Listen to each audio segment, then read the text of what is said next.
Сәлеметсіздер ме, құрметті тыңдармандарым. Каналыма тіркеліп, қолдап отырыңыздар. Алдын ала рахмет. Көмескі із. Петронканы өлтірген кім?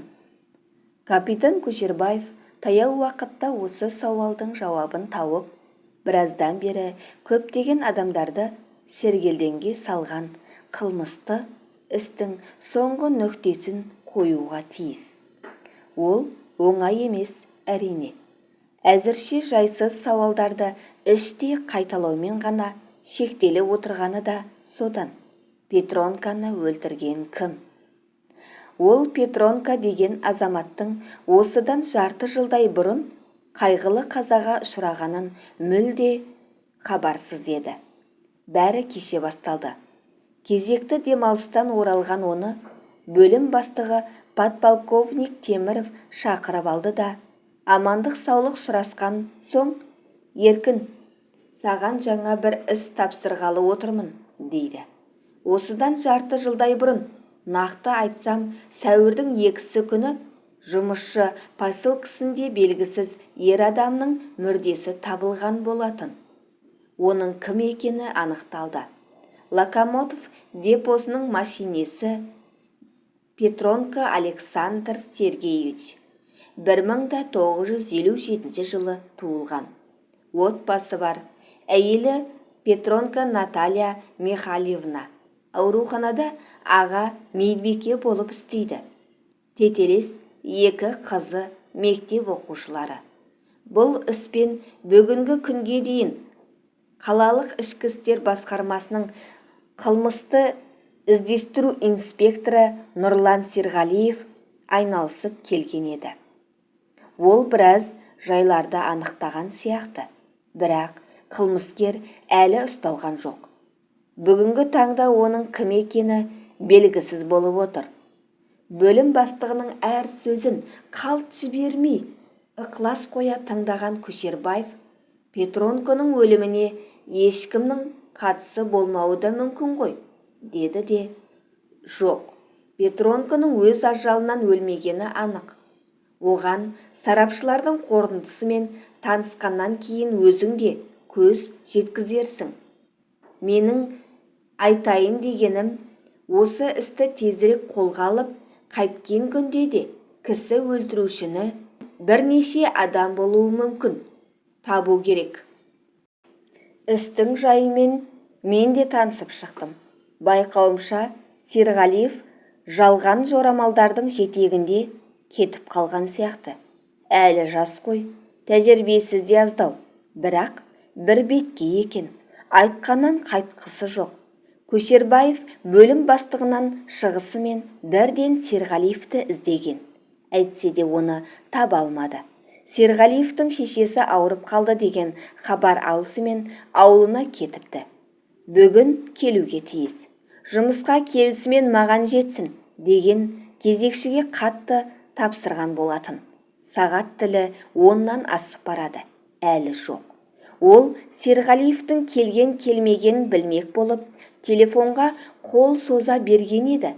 Жартылай ашылған есіктен лейтенант формасындағы жас жігіт көрінеді. «Рұқсат па?» дейді. «Кіріңіз, кіріңіз». Капитан орнынан тұрғанша лейтенант өзінің кім екенін, қандай жұмыспен келгенін баяндап үлгереді. Сосын қой көзді, аққұба өңді, бойшаң жігіт кірпік қақпай қаздия қалады. Киім денесіне құйып қойғандай екен. Аға инспектор оған жақындап келіп, жас жігітті жанарымен тағы бір шолып шықты да, «Еркін Көшербаев» деп қолын ұсынды. Сосын жас әріптесіне қарсы алдындағы орындықты нұсқады. Байқауынша Серғалиев көңілсіз деу. Шешесін уайымдап жүрмекен. Болмаса өзіне тапсырылған істі басқа біреуге бергеніне ренішті ме? Үн-түнсіз портфолион ашып, папкаларды столға қоя бастады. Іске қатысты барлық құжаттар осында. Құжаттар қайда қашат дейсің? Уақытың болса, өзіңмен азырақ әңгімелессем бе деп едім. Осы іске байланысты өзіңнің білетін жайларыңды қысқаша айтып шықсаң, деді. Көшербаев неғұрлым жұмсақ сөйлеуге тырысып. Бұл кейбіреулер ойлағандай аса күрделі іс емес, деп бастады әңгімесін лейтенант. Жұмысшы посылкісінде белгісіз адамның мүрдесі табылғанын туралы хабар басқармаға 3 сәуір күні сағат таңертеңгі 11 кезінде түсті. Жарты сағат өтпей-ақ жедел топ құрамында мен де бармын. Оқиға болған жерге келдік. Өліп жатқан кім екенін анықтау қиынға түскен жоқ. Ол осы маңда тұратын Петронка деген болып шықты. Жол жиегінде ер адамның жансыз денесі жатқанын полицияға хабарлаған зейнеткер Зікірейін де оны жақсы таниды екен. Сарапшылар Петронканың бір күн бұрын түнгі сағат 12:30 кезінде өлтіргенін анықтады. Оны біреулер қатты соққыға жыққан. Соның салдарынан 7 қабырғасы сынған. Сол жақ өкпесі және жүрек қабы зақымданған. Сонда бір тәулікке жақын уақыт бойы ешкім байқамаған ба? Жалпы ол арамен кісі аз жүретін болған, көзден таса. Әйелі немесе жұмыс орындағылар іздемеген бе? Әйелі оны кезекті сапарға кетті деп ойлапты. Расында да, әдеттегі жұмыс кестесі бойынша ол күні жол үстінде болуға тиіс екен. Бірақ ол жұмысқа келмепті. Үйінен қашан шығыпты? Үйінен таңертең ерте кеткен және шығып бара жатып бұл жолы 1 аптасыз келе алмайтынын айтыпты. Сонда қалай? Жұмысқа келмеу себебі ол 1 апта бұрын дәрігердің қабылдауында болып, еңбекке жарамсыздығы туралы куәлік алыпты. Неге екені белгісіз. Онысын үй ішіндегілерінен жасырған. Оның себебін анықтадың ба? Біраз адаммен сөйлестім. Бірақ олардың жауаптары бір-біріне үйлеспейді. Колонна бастығы соңғы кезде оның мінезі мүлде өзгеріп кеткенін, жай ескертудің өзін шамданып, қабақ шыта бастағанын айтты. Соңғы сапардан ұнжырғасы түсіп қайтыпты. 2 күннен кейін телефон шалып, сырқаттанып қалғанын хабарлапты. Ал әйелі болса, мінезінде, жүріс-тұрысында ешқандай өзгеріс байқалған жоқ, деп отыр. Тағы бір түсініксіз жай. Ол сол күні таңертең кеткеннен үйіне мүлде оралмағанда, хабарласпағанда. Сонда қайда болған ол? Кешкі 7-ге дейін қайда болғаны белгісіз. Ал 8-ден 10:30-ға дейін Глория мейрамханасында болған. Әріптесінің оны қайдан білдің? деп сұрағалы отырғанын айтқызбай ұққан Серғалиев әңгімесін одан әрі жалғастырды. Оны мейрамханада даяшы болып істейтін Кузнецова айтты. Ол Петронканы бұрыннан таниды екен. Кузнецоваға қалай шықтың? Кузнецова мен біздің көршіміздің қызы бір мектепте оқыпты. Шағын қалада әңгіме жата ма? Оқиға болғаннан кейін 2 күннен соң құрбысымен көшеде кездесіп қалған Кузнецова Петронканың сол күні 2 сағаттай өзі жұмыс істейтін мейрамханада отырғанын айтыпты. Бұл мейрамхана бензостройда емес пе? Иә, қаланың шеті десе де болады. Петронка ресторанға жалғыз келіп пе? Жоқ, қасында өзінен әлде қайда жас жігіт болыпты. 30-дың үстіне жаңа ғана шыққан, кеспелтектеу келген бұйра жас жігітті Кузнецова айтқан ерекше белгілермен тез таптық. Даяшы аты Николай болуы керек, деп еді. Ол да дұрыс болып шықты. Николай да депода істейді екен. Өзі бұрын Петронканың көмекшісі болған көрінеді. Кейін ішкілікке салынып тәртіп бұза берген соң слесорлыққа ауыстырылған екен. Әлі үйленбеген. Петронканың үйінен алыс емес. Теміржол бөлімшесінің жатақханасында тұрады екен. Жұмыстағылар да, жатақханадағылар да жақсы айтпады бұл кісі туралы. Николай Пименов өзінің Петронкамен бірге мейрамханада болғанын мойындап отыр. Тіпті онымен қашан, қайда кездескеніне дейін айтып беріп отыр. Сол күні жұмыстан бос болған соң базарға барып едім. Сонда кездестік, дейді. Амандасып қана өте берген мұны Петронка тоқтатып әңгімеге тартыпты. Өзінің айтуына қарағанда, Пименов Петронкадан мұны күтпеген көрінеді. Көптен бері арамызда бір салқындық бар еді. Өзім де таң қалдым, деп отыр. Осы арада Петронка оған: «Жүр, уақытың болса 100 граммнан ішейік», дейді. Даяшының айтуына қарағанда екеуі мейрамханада ұзақ отырған. Бірақ арақты көп ішпеген. Бір шөлмекті таусалмапты. Даяшы олардың не жайында әңгімелесіп отырғанын естімеп пе? Кузнецова Петронканың қызбалана сөйлеп, әлде кімдерге кіжініп отырғанын аңғарған. Петронканың бәрінен де басынғанына жыным келді деген сөздері есінде қалыпты. Даяшы осылардан басқа мардымды ештеме айта алмады. Даяшымен қайсы есептескен екен? Петронканың өзі. Қанша ақшасы бар екен, аңғарып па? Даяшы: «Мен есеп айырысуға келгенде ол 10 000 теңгелікті дайындап отыр екен. 7 000 теңгесін қайтарып бердім. Одан басқа ақшасын көргенім жоқ», дейді. Әйелі оның балаларға киім әкелемін деп 30 000 теңге ақша әкеткенін айтып отыр. Ал өліктің қалтасынан ұсақ тиыннен басқа ештеңе табылған жоқ. Сонымен сіз қандай тоқтамға келдіңіз? Бұл арада меніңше бас қатырып жататын ештеме жоқ. Петронканың ажалы Пименовтен келгені анық. Олар мейрамханадан шыққаннан кейін үйлеріне жаяу қайтқан. Сарапшылар оқиғаның сағат 12:30 кезінде болғанын айтып отыр. Ал Пименов жатақханаға түнгі 1-де келген. Міне, сол күні кезекшілікте болған Орынтай Ахметовның түсініктемесінде ол жөнінде анық жазылған. Капитан Серғалиев ұсынған оқушы дәптерінің бір бетіне толар-толмас түсініктемеге көз жүгіртті. Түсініктеме: «Мен, О. Ахметова, сәуірдің 1 күні кезекшілікте болдым. Пименов жатақханаға сағат 1-де оралды. Ол сыртқы есікті қатты қақты. Сонша не болды?» деп едім. Тапа-тал түсте есікті жауып алып, деп өзіме дүрсе қоя берді. Ішіп алыпты. Сонысын сездім де сөз таластырғаным жоқ. 4 мамыр 2003 жыл. Мүмкін Пименов жолда біреулерге соққан шығар. Ешқайда соққам жоқ. Петронкамен қош айтысқаннан кейін тура жатақханаға келдім, деп отыр. Кезекшінің қателесуі де мүмкін ғой. Мен басқа кезекшілермен де сөйлестім. Олар түнгі сағат 12-ден кейін сыртқы есікті іштен жауып алатындарын, осы уақыттан кеш келгендерді арнайы журналға тіркеп отыратындарын айтты. Сол журналда Пименовтың тұсында сағатты 1-де келді деп жазулы тұр.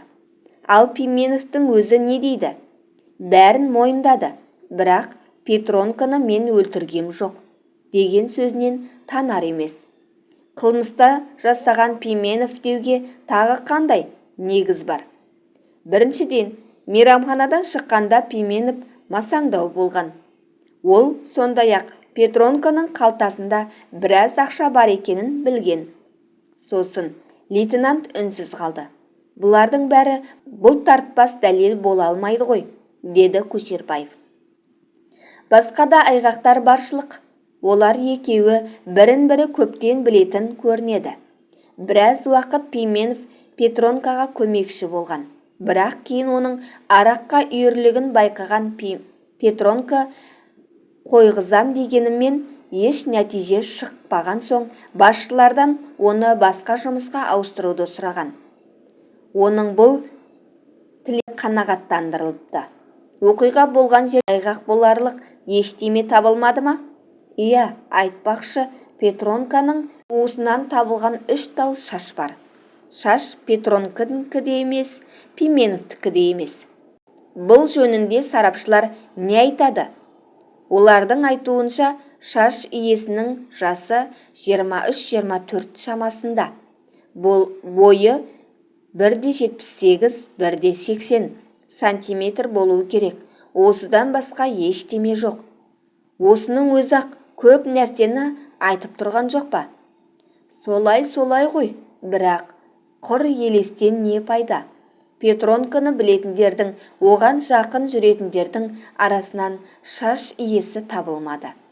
Бұл елес емес, қылмыскерге шығаратын айғақ. Ол осы оқиғаға қатысты үшінші адамның болуы мүмкін екендігін аңғарады. Осыны естен шығармауымыз керек.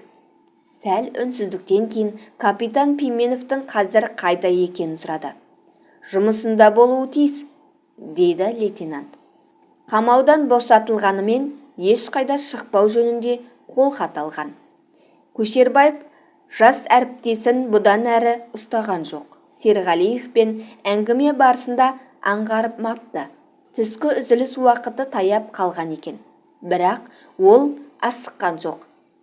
Петронканы өлтірген кім? Серғалиевтің айтуынша қылмыскер Пименов. Табылған 3 тал шаш оныкі емес. Бұл іске тағы біреудің қатысы бар сияқты. Оған қалай шығуға болады? Көшербаев басқармадағы тәжірибелі қылмысты іздестіру инспекторларының бірі. Ол бұған дейін де талай күрделі істерді ашып, біраз қылмыскерлердің жолын кескен.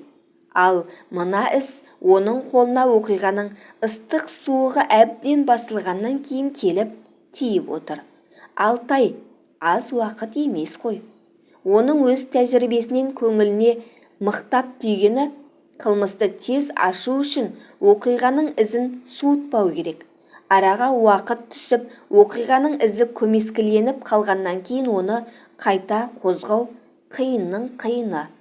Бөлім бастығы тағы бір қатты жаңғақты шағуыңа тура келеді дегенде осыны меңзеген екен ғой. Алайда қатты дегені әбден қатып қалған жаңғақ екен. Көшербаевтың ойына подполковниктің Серғалиев жалған жорамалдардың жетегінде кетіп қалған сияқты деген сөздері оралды. Иә, бұл жас қызметкерлердің басында болатын жай. Бірақ жорамалдың бірде-біреуі ескертусіз қалмауға тиіс. Олардың бәрі таразға таратылып, еш нәтиже бермегенде ғана тұйыққа тірелгендей боласың. Ал осы оқиға төңірегінде сайрап жатқан жорамал іздері аз емес сияқты. Ол Серғалиев тастап кеткен материалдармен танысып шыққанша орнынан тұрған жоқ. Жас инспектор расында да Пименовтың ізіне тез шығыпты. Прокурордың рұқсаты бойынша Пименов екінші күні қамауға алыныпты. Серғалиевтің қылмысты ашуға асыққаны соншалықты, сол күні Пименовтен жауап алған. Бірақ әңгімелері жараса қоймаған байқалған. Азамат Пименов, сіз өзіңіздің не үшін тұтқындалғаныңызды білесіз бе? Оны сізден естісем деймін. Естисіз, бірақ есіңізде болсын. Бұл арада сұрақты мен қоямын да, сіз жауап бересіз. Мен әзірмін, сұрай беріңіз. Онда 1 сәуір күні кешкі 8 бен 12:30 арасында қайда болғаныңды айтыңыз. 8-ден 10:30-ға дейін мейрамханада болдым. Сосын жалғыз ба, әлде қасыңызда біреу болды ма? Жоқ, жалғыз емес. Депода машинист болып істейтін Петронка екеуміз бардық. Так. Сосын 10:30 кезінде үйге қайттық. Аялдамаға келіп едік, автобус бола қоймады. Сосын жаяу кеттік. Жолда ешқайда соққан жоқсыңдар ма? Жоқ. Украин және Труд көшелерінің қиылысына дейін бірге келдік те ол үйіне, мен жатақханаға кеттім. Содан кейін Петронка көрген жоқсың ба? Жоқ. Бір күннен кейін оның өлі денесі өзің айтып отырған жерден табылғанын білесің бе? Естідім. Азамат Пименов, сіз жақсылап ойланыңыз. Сол арада болған оқиғаны есіңізге түсіріңіз. Сонда сіз Петронканы мен өлтірді демексіз бе? Өзің білесің, мен сендердің қастарыңда болғаным жоқ. Демек бәрі өзіңе байланысты. Жоқ, мен де білмеймін. Ешкімді өлтірген жоқпын. Жақсы, бүгінгі осы да жетер. Әлі де болса ойлан. Қылмыс жасағаныңды өзің мойындасаң жаза жеңілдейтінін ұмытпа. Мен мойындайтындай ештеме істегенім жоқ. Жарайды, болды. Сөзді көбейтпе. Ертегіні басқаларға айт. Ертең-ақ мойындайсың. Ертең тағы кездесеміз десе де, Серғалиев 3 күнге дейін Пименовті жауап алуға шақырмапты. Сірә, ол осы уақыт ішінде Пименовтың жұмыс орнында, жатақханасында болып қажетті деректер жинаса керек. Ол 5 мамыр күні қойылған алғашқы сұрақтан-ақ аңғарылып тұр. Азамат Пименов, сіз өткен жолы мейрамханадан 10:30-да шықтық дедіңіз. Ал жатақханаға 1-де келіпсіз. Сонда мейрамханадан жұмысшы посылкасына дейін 2,5 сағат жүргендеріңіз бе? Рестораннан 10:30-да шыққанымыз рас. Жұмысшы посылкасына дейін жаяу келдік. Ешқайда соққаным жоқ. Жатақханаға қашан келгенімді нақты айта алмаймын. Өйткені сағатқа қарағаным жоқ. Сіз қарамасаңыз, басқалар қарапты. Сол күні кезекшілік атқарған Ахметова сіздің жатақханаға түнгі 1-де оралғаныңызды растап отыр. Растаса, рас шығар. Бірақ тағы да айтамын, мен сағатыма қарағаным жоқ. Қарайтын шамаң болмаған ғой онда. Сөзіңіздің төркінін түсіндім. Мас болдың, не істеп не қойғаныңды білмейсің. Дегіңіз келеді ме? Мен ешкімді өлтіргенім жоқ. Айғақтардың бәрі сізге қарсы болса, қайда барасыз? Қайдағы айғақ? Қане, тым болмаса біреуін көрсетсеңізші. Тағы да ескертемін. Бәрін өзің мойындасаң, өзіңе пайдалы. Бұл арада дәлелдейтін түк те жоқ. Сенің өлтіргем жоқ деп құр байбалам салғаныңа ешкімде ертең сотта сенбейді. Сондықтан босқа арам тер болма. Ақылыңа кел. Ойлан. Бәрін есіңе түсір. Жоқ, мен ешкімді де өлтіргенім жоқ. Серғалиев екінші жауап алды. Осымен доғарыпты. Ол қанша тырысқанымен іс орнынан қозғалмаған сияқты. Тұспалдамай тура қойған сұрақтардың өзі жауапсыз қалған. Жас инспектордың кей жерлерде тым қызбаланып кететіні байқалады. Сауалдар көп. Бірінші, Петронка мен Пименовтың базарда кездесуі кездейсоқ па? Пименов демалыс болған соң уақыт өткізейін деп барып едім, деді. Ал Петронка неге барған? Сосын оның Пименовті мейрамханаға шақыруын қалай түсінуге болады? Олар 2-3 сағат бойы не жайында әңгімелесті екен? Осы сауалдағы материалдарды әрі ақтарып, бері ақтарып, табан тірерлікте ештеме таба алмады. Пименов Серғалиевтің мейрамханада не жайында сөйлестіңдер деген сұрағына біздің арамызда не әңгіме болушы еді? Өткен кеткенді еске түсіріп уақыт өткіздік деп жорта жауап беріпті. Бұл сауал оған бірден қойылмаған. Сондықтан оның қитығып ойына не келсе соны айта салуы да мүмкін ғой. Жарайды, Петронка мен Пименов ойламаған жерден кездесті делік. Ал енді бірін-бірі көрместей болып кеткен олардың екеуінің қол ұстасып мейрамханаға тартуы қалай?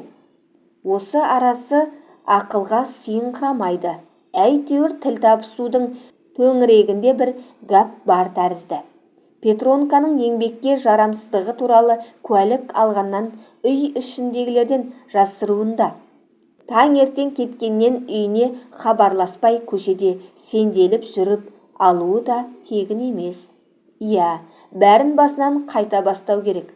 Ол ең алдымен Пименовпен кездесуге ұйғарды. Алдында жатқан материалдарды сейфке салып киіне бастағаны сол еді, телефон сылдыр-сылдыр ете түсті. «Капитан Көшербаев тыңдап тұр», деді ол үйреншікті әдетімен. «Ар жақтан Еркін, маған келіп кетші», деген бөлім бастығының дауысы естілді. Теміров кабинетінде жалғыз емес екен. Ол бірден істің жайына көшті. «Еркін Жанатұлы, Серғалиевпен кездескен боларсыз». «Иә, ол әлгі әзірде ғана келіп кетті. Материалдармен танысып шықтым. Онда көңілге түйген ойларыңыз бар шығар. Меніңше істі әлі де тереңірек зерттей түсу керек сияқты». «Онда ойымыз бір жерден шыққан екен. Жаңа басқарма бастығы шақырып, осы істің түйінін тезірек шешуді тапсырды. Сондықтан ақылдаса келіп осы іс бойынша жедел топ құруға ұйғарайық. Сіз осы топтың жұмысына жетекшілік ететін боласыз. Топтың құрамы жөнінде қандай пікіріңіз бар?» Көшербаев отырғандарды бір шолып шықты да: «Жолдас подполковник, топқа лейтенант Серғалиев те тартылса дұрыс болар еді», деді. «Ол жағын өзің шеш, мен қарсы емеспін. Тек бір беткейме деп қалдым.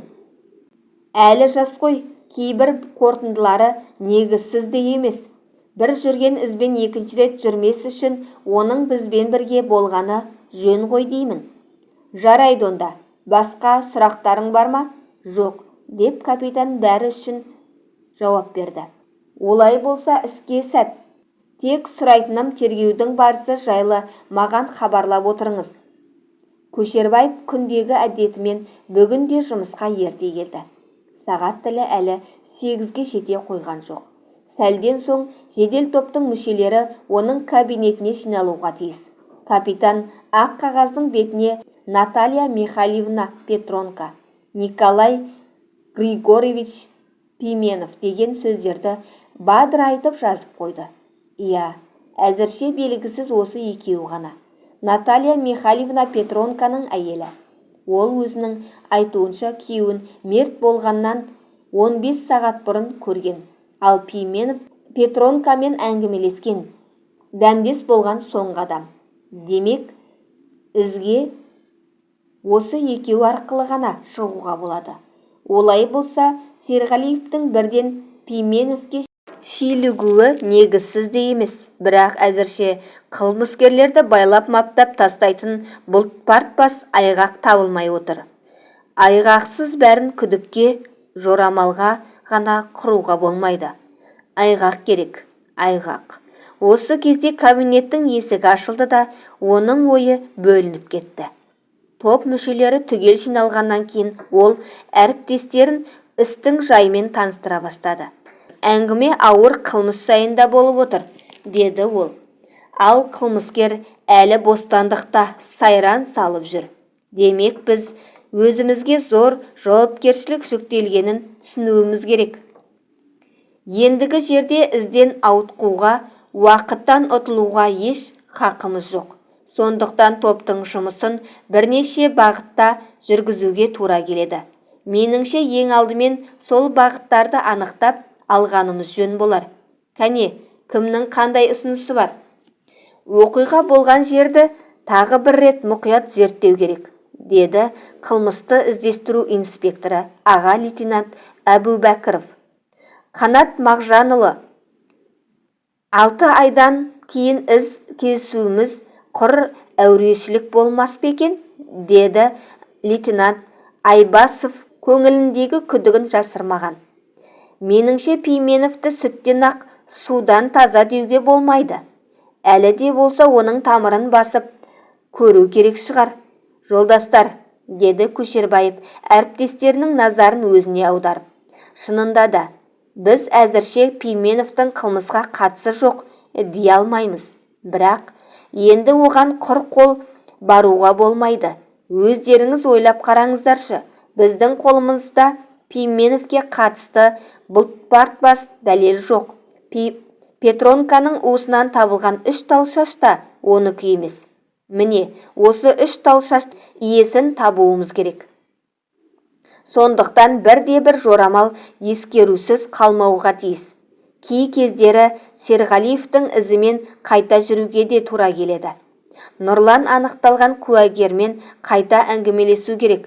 Бұл орайда ашылмай қалған жайлар аз емес. Басқаны былай қойғанда, біз Петронканың таңертеңнен кешке дейін қайда болғанын білмейміз. Ал Пименовпен қайда, қашан кездесті? Бізге бұл жағы да беймәлім. Пименовтың айтуына қарағанда олар базарда кездескен. Пименовтың сөзі шын дейік. Онда Петронканың базарға неге келгені белгісіз ғой. Мүмкін ол біреулермен кездеспек болған шығар. Ондай адамдар болса, оларды іздеуіміз керек. Мүмкін Петронка базарға мүлде жоламаған шығар. Пименовтың тергеуді теріс жолға салып жіберуі де мүмкін екенін естен шығармайық. Десек те, дәл қазір Пименовті мазалаудың қажеті жоқ. Сіздер қалай ойлайсыздар? Расында да, Пименовті сырттай бақылай тұрғанымыз жөн болар. Ендігі жерде оны құр күдікпен мазалағанымыздан ештеме шықпайды, деді Әбубәкіров. Онда сіз Қанат Мағжанұлы, Петронканың жұмыс орнына барып, оның өмірінің соңғы күніне қатысты жайларды анықтаңыз. Оны сол күні көрген адамдардың да табылып қалуы мүмкін ғой. Ал сіз, деді ол енді лейтенант Айбасовқа бұрылып, мейрамханаға барып даяшылармен тағы да сөйлесіңіз. Мүмкін Петронка мен Пименовтің бірге отырған көрген басқа адамдардың ізіне шығарсыз. Әйтеуір Серік Ғалымұлы бірде-бір факт назардан тыс қалмасын. Ал мен Петронканың әйелімен, көршілермен сөйлесіп қайтайын. Нұрлан Петронканың әйелімен бір-ақ рет кездесіпті. Оның өзінде де әңгімелері жараса қоймаған сияқты. Ертең осы уақытта осы жерде кездесетін болайық. Топтың мүшелеріне қадау-қадау тапсырма беріп, шығарып салған Көшербаев алғашында Петронканың әйелін басқармаға шақырып алмақшы болған. Бірақ бұл ойынан тез айнады. Жайда жүрегі жаралы адамды мазалап қайтем. Бәрібір көршілеріне де кездесуім керек қой, деп түйген ол өз ойын. Наталья Михайловнаның қайда екенін білмек болып жұмыс орнына телефон соғып еді. Ондағылар: Петронка үйінде болуға тиіс, кіші қызы ауырып қалыпты, деді. Осыдан кейін ол кабинетінде көп бөгелген жоқ. Петронканың отбасы вокзал алаңындағы биік үйдің 7-ші қабатында тұратын екен. Қоңырауды қайта-қайта басқанмен ешкім жауап бермеді. Ауруханаға кетіп қалдым екен, деген оймен лифтіге беттеген сол еді. Қарсы есік ашылып, жасы 60-тар шамасындағы әйел көрінді. Сәлеметсіз бе? Деді капитан бейтаныс адамға жылы ұшырай. Сізге кім керек еді? Наталья Михайловнаны іздеп келіп едім. Үйінде жоқ екен. Ешкім есік ашпады. Сіздің көзіңізге түскен жоқ па? Көргем жоқ. Байсыз әйел үйде отырушы ма еді? Тәйірі, кеткен шығар, тағы бас ауған жаққа. Баласы ауырып үйде отыр деп еді. Сізге оны айтып жүрген кім? Балалар бәлен айдан бері әке шешесінде. Саша қайтқаннан кейін іле апарып тастаған. Содан бері салт басты сабау қамшылы. Көшербаев өзінің полиция қызметкері екенін айтып, әйелмен сөйлескісі келетінін білдіруге мұң екен. Үй иесі мен не біледі дейсіз, деп қашқақтай бастады.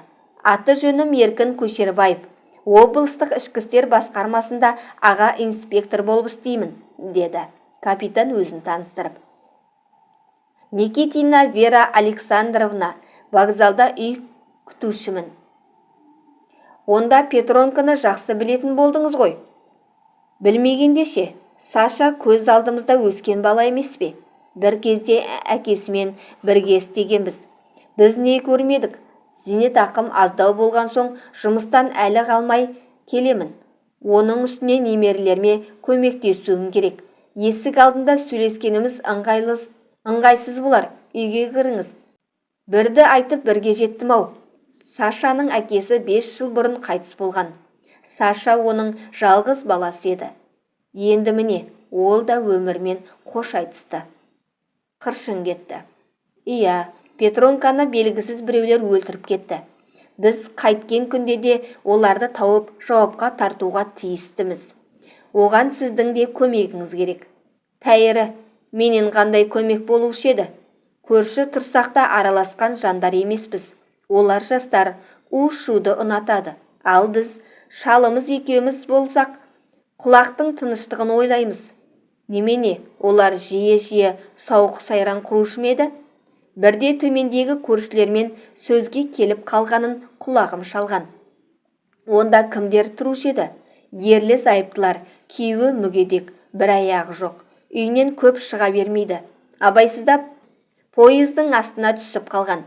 Әйел подъезд жуады. Сол байғұсты күтіп отыр. Сонда олар неменеге келіспей қалды екен?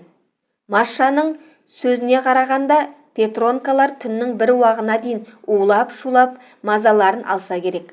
Ақыры Маша олардың есігін қағуға мәжбүр болыпты. Бірақ қызыңқырап қалған Наталья бет бақтырсын ба, билеймін бе, ән айтамын ба, онда сендердің жұмыстарың болмасын деп есігін тарс еткізіп жауып алыпты. Машаның да тілі сала құлаш қой. Шаң-шұң айғай шыққан соң есікке таялып келіп едім. Бәлем байың келсін, бәрін айтамын дегенін естіп қалдым. Содан кейін у-шу бастылды да Маша үйіне кіріп кетті. Сонда қалай? Петронканың үйінде болмағаны ма? Олардың жұмысы белгілі ғой. 10 күн үйде болса, сонша уақыт жолда жүреді. Машаның зіркілдеуіне қарағанда үйде болмаған ғой. Өйткені осы үйде кімнің қай пәтерде тұратынын, қашан кетіп, қашан кеткенін 5 саусағындай білетін сол ғой. Сірә сіздің онымен де әңгімелескеніңіз жөн болар. Қазір барсаңыз олар үйінде, жаңа ғана шырпы сұрап келіп кеткен.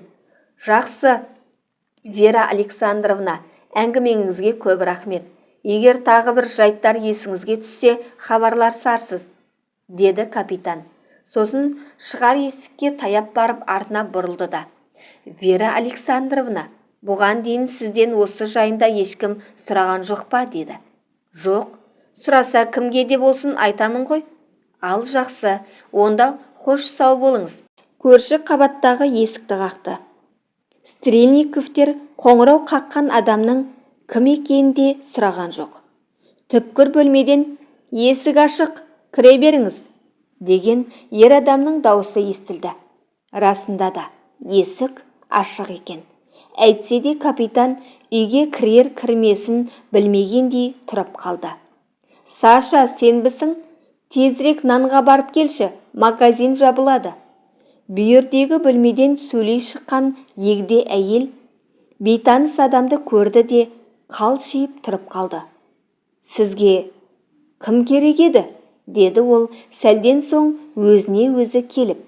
Стрельниковтер осы пәтерде тұрады ма? Иә, ерім де үйде. Мен Мария Петровна Стрельниковамын. Сіз кім боласыз? Мен облыстық ішкі істер басқармасымын. Аға инспектормын. Сізге келіп едім. Есікті ашып тастағандарыңыз қалай? Қорықпайсыздар ма? Тәйірі, бізге кім тиеді дейсіз? Жұрт қызығатындай байлығымыз да жоқ. Жоғарыға шығыңыз. Осы кезде немереміз мектептен келуші еді. Сол екен деп қалсам. Көшербаев қонақ бөлмеге өтіп, диванға отырғаннан кейін өзінің не жұмыспен келгенін айтты. Қайдан білейік?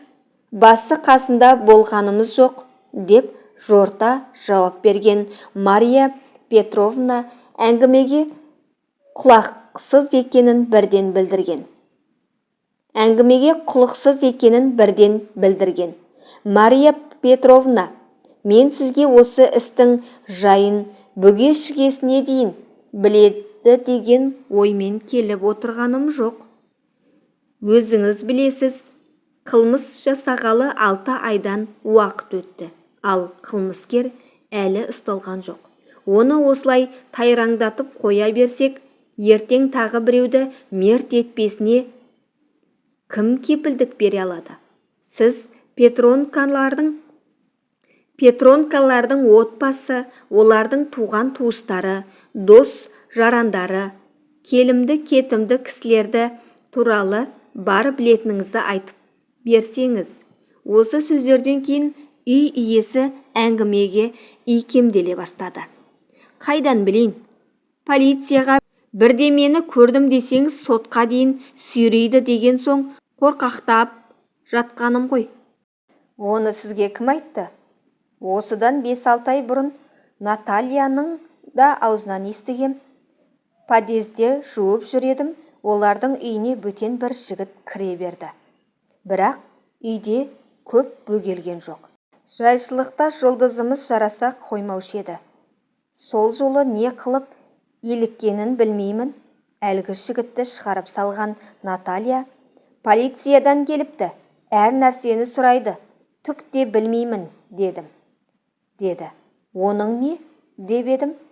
Көрдім деген көп сөз, көрмедім деген бірақ ауыз сөз. Бірдеменің ұшығын шығарсаң, олар қыр соңынан қалмайды. Күн демейді, түн демейді, маза бермейді.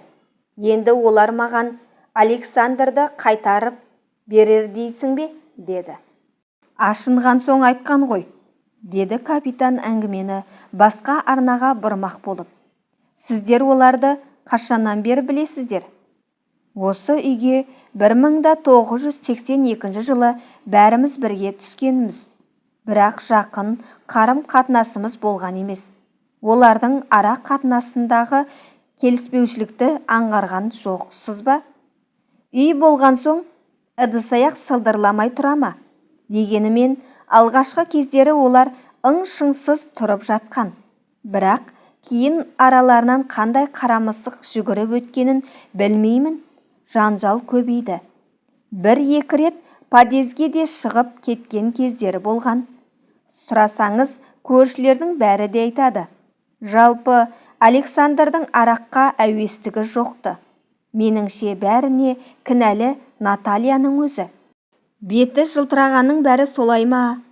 Қайдан білейін? Әйтеуір той-думанды ұнатады. Өзінің таныстары да көп. Солардың кімдер екенін айта аласыз ба?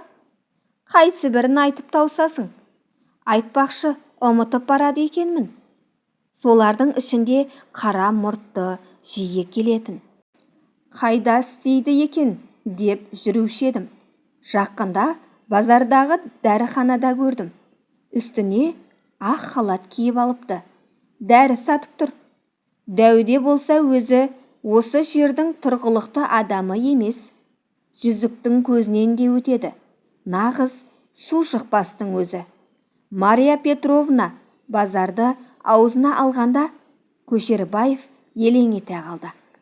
Қашан көрдім дедіңіз? Дәл күні есімде жоқ. Шамамен 1 аптадай бұрын. Ал ол осы үйге күн сайын дерлік келеді. Александр қайтқалы тіпті айналшықтап шықпай қойды. Ол немене, бұрында келуші ме еді? Келетін. Күнәлі болсам да айтайын. Наталья мен Александрдың кикілжіңдерінің басты себебі де осы ма деп қалдым. Бірде тіпті полицияда келген. Петронканың әйелі үйінде жоқ көрінеді. Көзіңізге түспеді ме? 3-4 күн болды. Подъезд жуып жүргенде әлгі қарамұрт екеуінің артынып-тартынып кетіп бара жатқанын көргем. Мерзімді уақытында Көшербаевтың кабинетінде жиналған жедел топ мүшелері өткен күні не көріп, не білгендерін баяндауға кірісті. Бірінші болып сөз алған Әбубәкіров өзінің депода болғанын, кіммен, не жайында әңгімелескенін тәппіштеп айта бастады. Петронканың депода істегеніне биыл 12 жыл толады екен, деді ол. Осы уақыт ішінде ол тек жақсы қырынан танылып келген. Жұмысына тиянақты, Көп сөзі жоқ момын кісі деді деподағылар. Колонна бастығымен де, бригадирмен де, қатардағы темір жолшылармен де сөйлестім. Ешкіммен етене араласпауы да осыны дәлелдейді. Айтпақшы, ол сәуірдің 1 күні депоға мүлде келмеген. Кесте бойынша ол кезекті сапарға 4 сәуірде шығуға тиіс екен. Сонда қалай? Үйінен жұмысқа кеттім деп шыққан. Әлде қалада көңілдес біреу болды ма екен? Осындай бір күдік маған да келді. Бірақ әзірше қолда ештеңе жоқ. Дегенімен, оның жұмысқа барамын деп үй ішіндегілерді алдап кетуі тегін емес. Осы арада бір сәйкестік бар сияқты, деді капитан. Мен Петронканың әйеліне жолыға алмадым. 2 көршілермен әңгімелестім. Олардың айтуларынша Петронкалар әсіресе соңғы кезде тату тұра алмаған сияқты. Петронка қайтыс болғаннан бері оның әйеліне белгісіз бір қара мұртты жігіт келгіштеп жүрген көрінеді. Қара мұрт кім? Ол Натальяның көңілдесі ғана ма? Әлде ол екеуінің арасында басқа да байланыс бар ма? Осыны анықтауымыз керек. Қазір Петронканың әйелінің қайда екені белгісіз. Ол 3-4 күннен бері үйіне соқпаған. Осы кезде телефон шылдыр ете қалды. Капитан Көшербаев тыңдап тұр. Жолдас капитан, сізді мазалап тұрған күзет бөлімінің кезекшісі Бәйкенов, қоңырау шалушы. Я, тыңдап тұрмын. Біз үстіміздегі жылғы шақыруларды түгел қарап шықтық. Оның ішінде Петронканың шақыруы да тіркеліпті. Телефон шалған әйел екен. Шақыруда үй иесі Петронка Александрович Сергеевич мас болып үй ішіндегілердің тынышын кетірді делінген.